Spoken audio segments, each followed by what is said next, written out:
Bonjour, aujourd'hui on va parler du dosage par titrage. Le but d'un dosage, c'est de déterminer la concentration ou alors la quantité de matière d'une espèce chimique. Il y a donc deux types de dosage, celui par étalonnage et celui par titrage. On a déjà vu le dosage par étalonnage, on va donc passer à celui par titrage. Le dosage par titrage, c'est une réaction chimique donc, qui fait réagir l'espèce titrée avec un réactif titrant. Cette réaction de titrage, elle est rapide, totale et unique.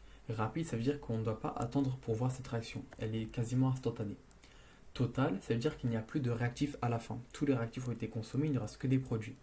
Et unique, ça veut dire que si on se trouve dans un milieu où il y a plusieurs réactions en même temps, les réactifs qui servent à cette réaction de titrage ne servent que pour cette réaction. Ils ne sont pas impliqués dans d'autres réactions en même temps.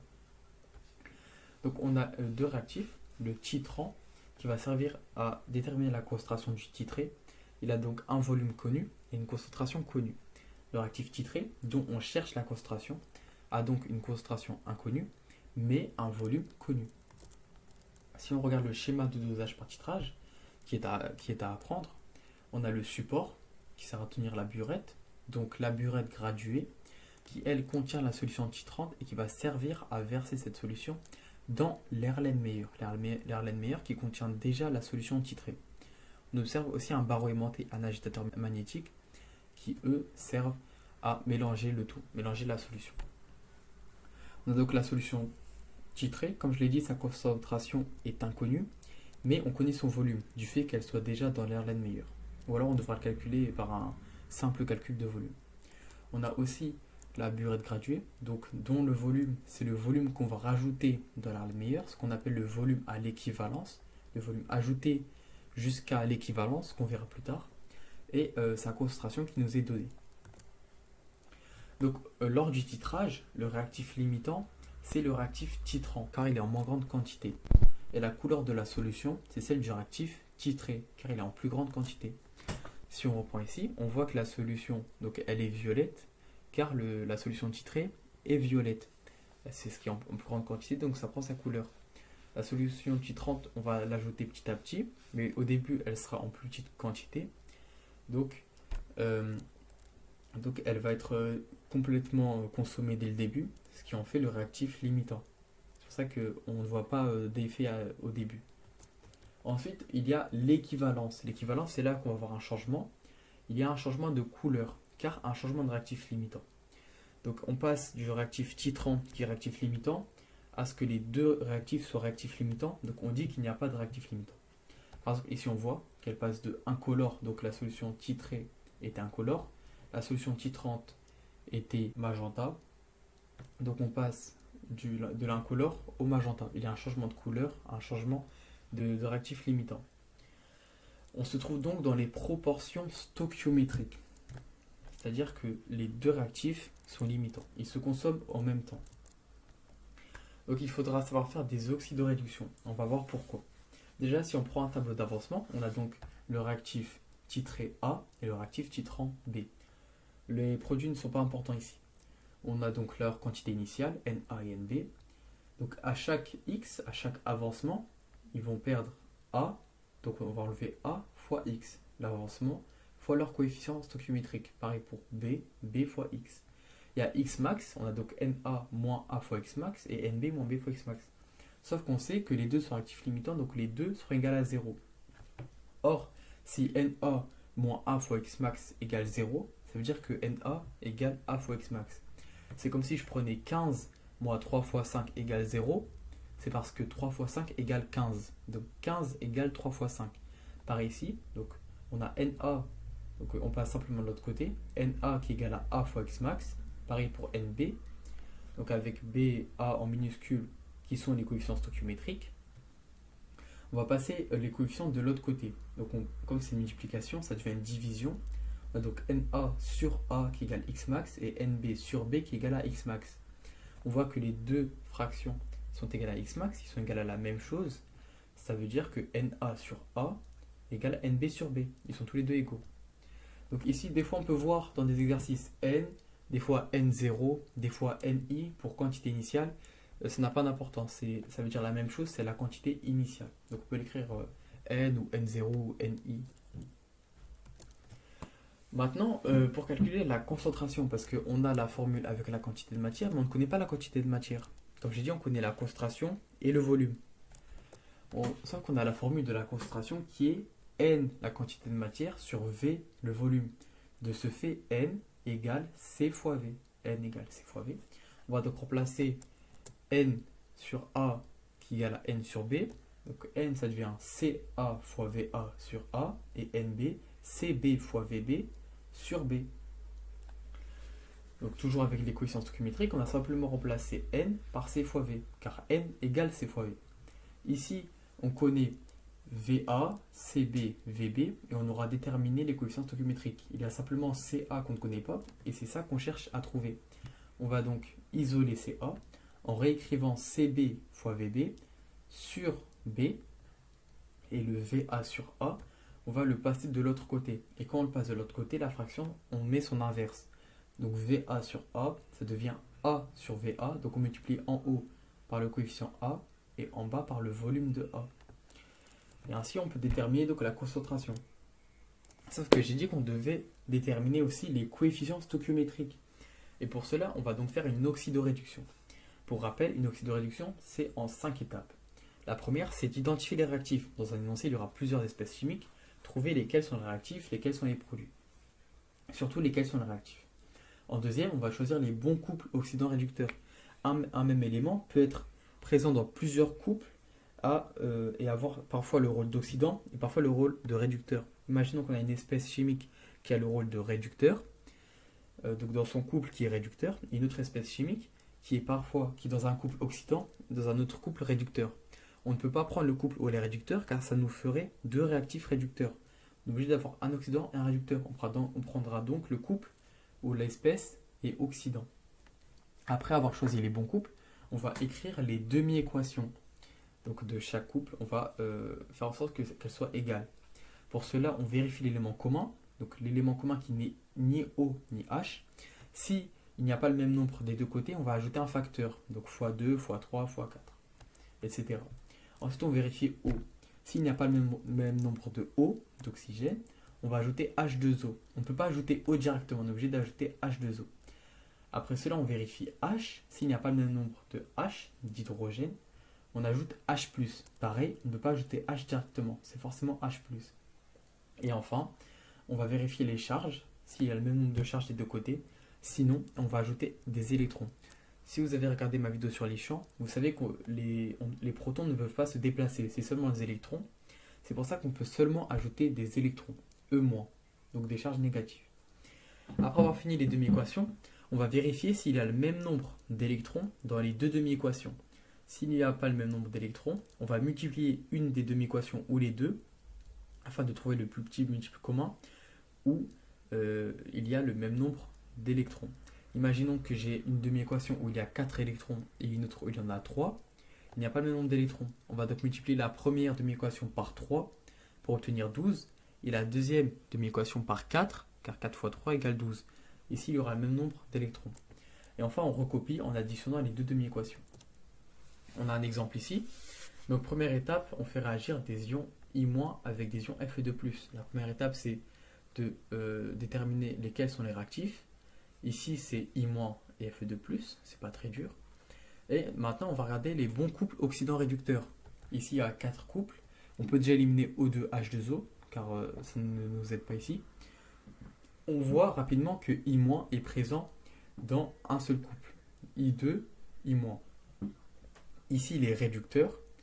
Et on voit que Fe2+, lui, il est présent dans deux couples. Un où il est oxydant, un où il est réducteur. Mais on ne peut pas choisir celui où il est réducteur, car I- est déjà réducteur. On ne peut pas avoir deux réducteurs ou deux oxydants. C'est forcément un réducteur avec un oxydant.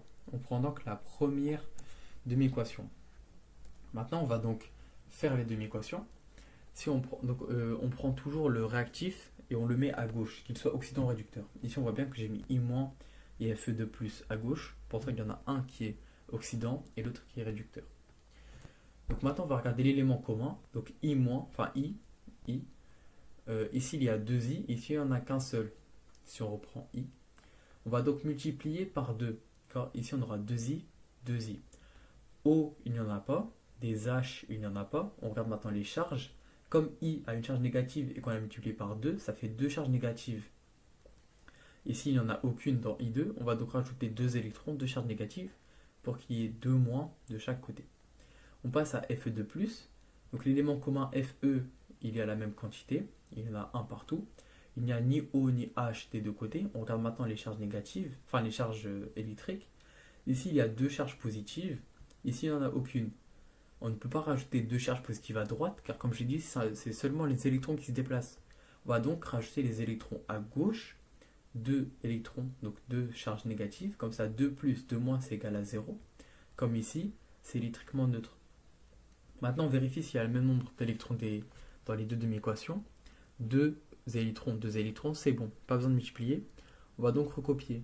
On a 2i- plus Fe2+, donc les réactifs on les écrit à gauche, 2i- plus Fe2+, égale les produits I2 plus Fe. Comme vous l'avez vu, je n'ai pas recopié les électrons, car il y a 2 électrons à gauche, 2 électrons à droite, ça s'annule. Et c'est le but de chercher. On ne va jamais réécrire les électrons, car normalement il y a le même nombre, il y aura toujours le même nombre d'électrons dans les deux demi-équations, donc ça s'annule toujours. Ensuite, il y a la notion de l'écart relatif. L'écart relatif, c'est pour représenter l'écart entre une valeur trouvée et une valeur donnée. On va donc faire la valeur expérimentale moins la valeur théorique divisé par la valeur théorique. Donc la valeur trouvée moins la valeur donnée sur la valeur donnée, fois 100 pour l'obtenir en pourcentage. Et vous voyez les deux barres ici, les deux barres qui signifient que c'est la valeur absolue. Car des fois on peut trouver un résultat négatif. Le problème c'est qu'un écart il est forcément positif.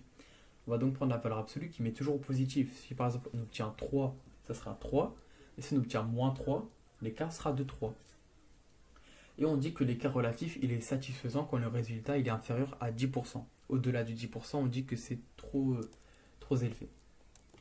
Maintenant on passe aux exercices. Comme d'habitude, n'hésitez pas à mettre pause et à essayer de les faire par vous-même. Et ensuite de regarder la correction.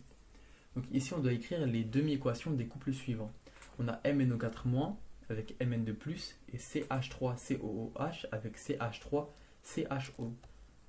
On va donc faire celle-là en premier. Si on regarde MnO4, Mn de plus, on regarde l'élément commun. Mn, un seul Mn des deux côtés, c'est bon. On regarde O, il y a 4 O à gauche, ici il y en a 0. On va donc rajouter 4 H2O. Pour rappel, on ne peut pas ajouter O tout seul, c'est forcément H2O. Si on regarde 4O, 4O, c'est bon. Maintenant, on regarde les H. Ici, il n'y a aucun H, ici, il n'y a aucun H. Donc, ici, on a rajouté 2 fois 4, 8 H. Il y a donc maintenant 8 H à droite. On va alors rajouter 8 H plus à gauche. Comme ça, il y a 8 H des deux côtés. Maintenant, on passe aux charges. Si on regarde, une charge négative, donc moins 1 plus 8 charges positives, ça fait plus 7. Et là, il y a 2 charges positives. On a donc plus 7 d'un côté et plus 2 de l'autre côté. Pour rappel, on ne peut pas racheter de protons. On ne peut pas faire plus 5 protons. On va donc faire plus 5 électrons. On va baisser la charge. Donc on passe de plus 7 à plus 2, ce qui est égal à la charge de l'autre partie. Ensuite, pour CH3COH et CH3CHO, on regarde l'élément commun, donc le C. Il y a 2C, c'est bon. On regarde ensuite O, il y a 2 O. Et s'il n'y a qu'un seul O, on va donc rajouter H2O à droite. Donc ici, 1 O plus 1 O, ça fait 2 O, comme ici. Maintenant, on regarde les H.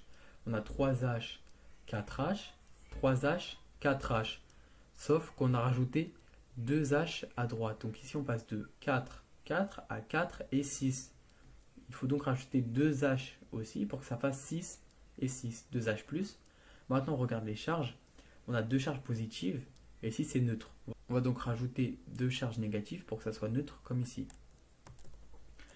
Ensuite, question 2.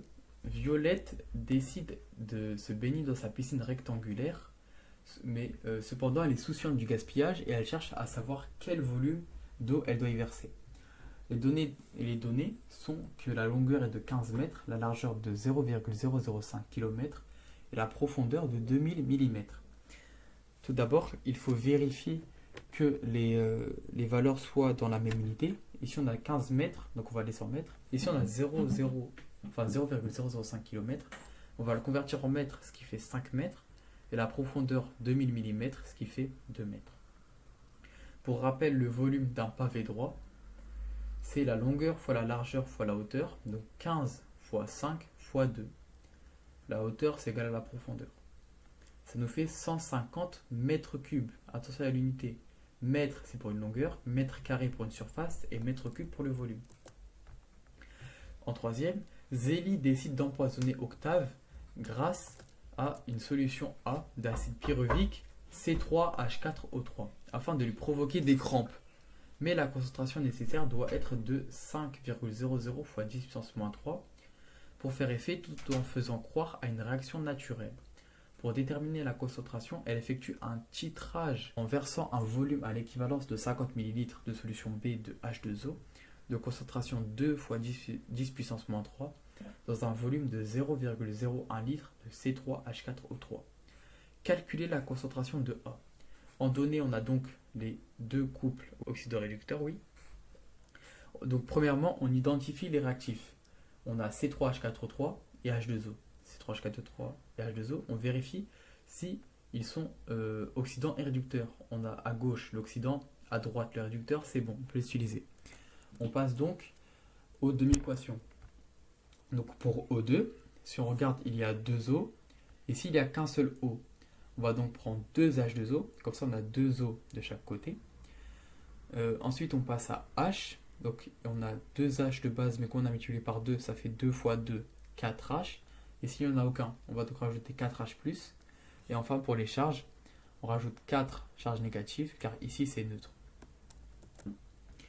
Ensuite, C3H4O3, pour passer de C3H6O3. On regarde l'élément commun, donc le C. Il y a 3 C de chaque côté, c'est bon. Pas besoin de rajouter. Pas besoin de mettre de facteur. Pour le O, il y en a 3 de chaque côté, c'est bon. Et pour le H, ici, il y en a 4. Ici, il y en a 6. On va donc devoir ajouter 2H+ à gauche. Comme ça fait 6H de chaque côté. Maintenant, on passe aux charges. On a donc ici deux charges positives. Ici, c'est neutre. On rajoute deux charges négatives. Maintenant, on vérifie si les deux demi-équations ont le même nombre d'électrons. Ici, il y en a 2 et là, il y en a 4. Il n'y a pas le même nombre d'électrons. On va donc devoir multiplier la demi-équation afin d'obtenir, là où les demi-équations pour obtenir le même nombre d'électrons. Ici, le plus petit multiple commun entre 2 et 4, c'est 4. Donc on a simplement à multiplier celle-ci par 2, car 2 fois 2 égale 4, et on aura le même nombre d'électrons. Pour rappel, lorsqu'on multiplie une demi-équation, on multiplie l'ensemble, pas seulement les électrons ou les réactifs, on multiplie toute l'équation, toute la demi-équation. On obtient alors 2C3H4O3 plus 2 fois 2, 4H+, plus 2 fois 2, 4 électrons, égale 2C3H6O3. Si on regarde, on a donc 2H2O qui est égal à O2 plus 4H+, plus 4 électrons.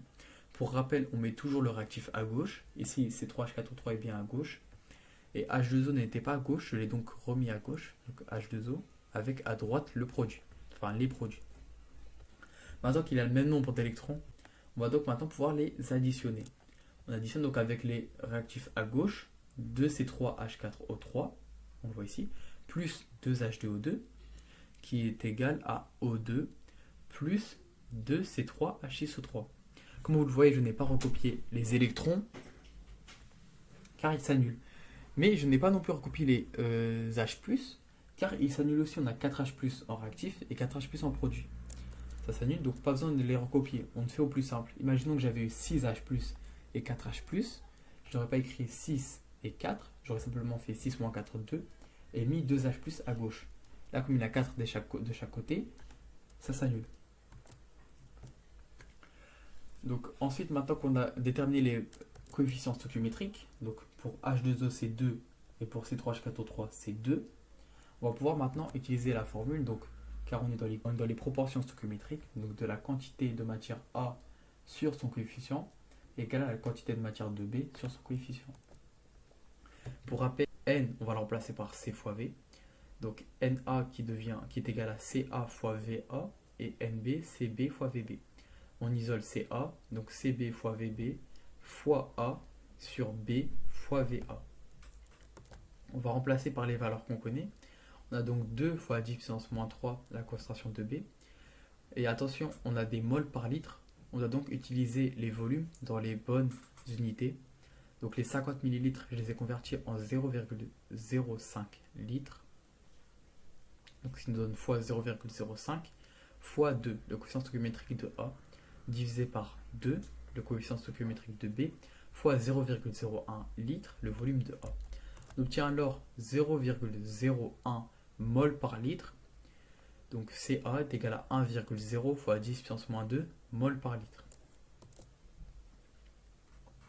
Ensuite, on nous demande de calculer l'écart relatif entre le résultat obtenu et la concentration voulue. La formule de l'écart relatif, c'est la valeur expérimentale moins la valeur théorique divisé par la valeur théorique fois 100 avec la valeur absolue. Donc ici, on obtient un total de 100%. Donc ici, c'était déjà positif, alors c'est bon. Donc l'écart relatif entre le résultat obtenu et la concentration voulue, il est de 100%. Par quel facteur Zélie doit diluer sa solution pour pouvoir empoisonner Octave sans laisser de traces? C'est simple, pour calculer le facteur, on prend simplement la concentration de la solution mère, donc celle qu'on vient de trouver 1 fois 10 puissance moins 2, divisé par la concentration de la solution phi, donc celle qu'on veut obtenir. Et ainsi on obtient 2. Ça veut dire que Zélie elle doit diluer sa solution par 2 pour pouvoir empoisonner Octave. Sixièmement, nous avons une solution A de couleur violette et une solution B incolore. Identifiez la solution titrante et la solution titrée.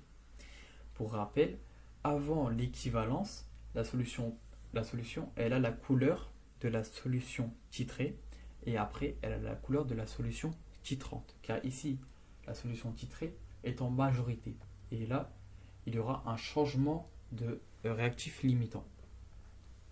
Si on regarde la couleur violette, c'est la solution A. Et comme la solution avant l'équivalence, elle est violette, ça veut dire que la solution A, elle est en majorité. Donc, c'est le réactif titré. Ainsi, après l'équivalence, donc à l'équivalence, la solution B incolore est le réactif titrant. Ça veut dire que B, c'est le réactif titrant. Donc, le réactif titré, c'est A, le réactif titrant, c'est B. Septièmement, est-ce une réaction de titrage si elle prend 10 minutes à s'effectuer? Non, ce n'est pas une réaction de titrage, car une réaction de titrage, pour rappel, elle doit être rapide, totale et unique. Elle doit être rapide, et donc c'est quasiment instantané. Ici, 10 minutes, c'est beaucoup trop long. Ce n'est pas une réaction de titrage. Est-ce une réaction de titrage si il reste des réactifs à la fin? Non, comme j'ai dit, elle doit être totale. Totale, ça signifie qu'il n'y a plus de réactifs à la fin. Il reste simplement des produits. Donc, ce n'est pas une réaction de titrage, car les deux sont réactifs limitants. Est-ce une réaction de titrage si il y a plusieurs produits? Oui, ça peut être une réaction de titrage. Une réaction de titrage peut avoir un comme plusieurs produits, donc ça peut très bien être une réaction de titrage.